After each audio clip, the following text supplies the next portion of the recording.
Hello everyone, আজ আমরা জানব বাংলা বর্ণমালা ও ধ্বনিমালা থেকে ধ্বনি কাকে বলে, বর্ণ কাকে বলে, ধ্বনি ও বর্ণের শ্রেণীবিভাগ এই সম্পর্কে জানব।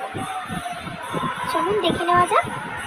ধ্বনি কাকে বলে না, মানুষের মুখ নিঃসৃত নিয়ন্ত্রিত ক্ষুদ্রতম আওয়াজকেই বা মুখ উচ্চারিত শব্দের ক্ষুদ্রতম অংশকেই বলে ধ্বনি। যেমন ভারত, ভারতকে যদি ভাঙা হয় ভ, আ, র, ত এই চারটি ধ্বনি পাওয়া যায়।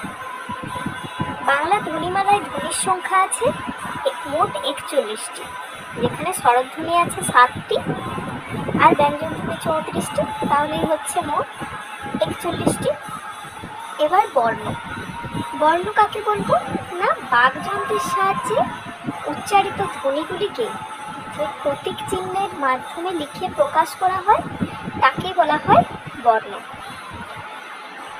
তাহলে ওই ধ্বনি যখন লিখে প্রকাশ করা হয় তাকে আমরা বলবো বর্ণ।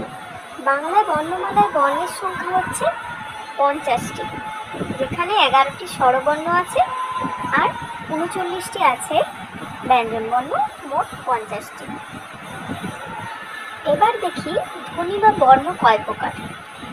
ধ্বনি বা বর্ণ হচ্ছে দুই প্রকার, যা আমরা ছোটবেলা থেকেই জেনে আসছি, যেটা হচ্ছে স্বরবর্ণ বা স্বরধ্বনি আর ব্যঞ্জন বর্ণ বা ব্যঞ্জন ধ্বনি।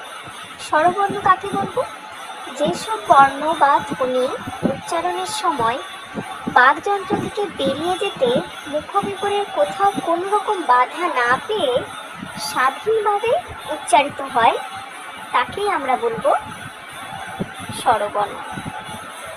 আর আমরা আগেই জানলাম স্বরবর্ণ সংখ্যা কটি বা।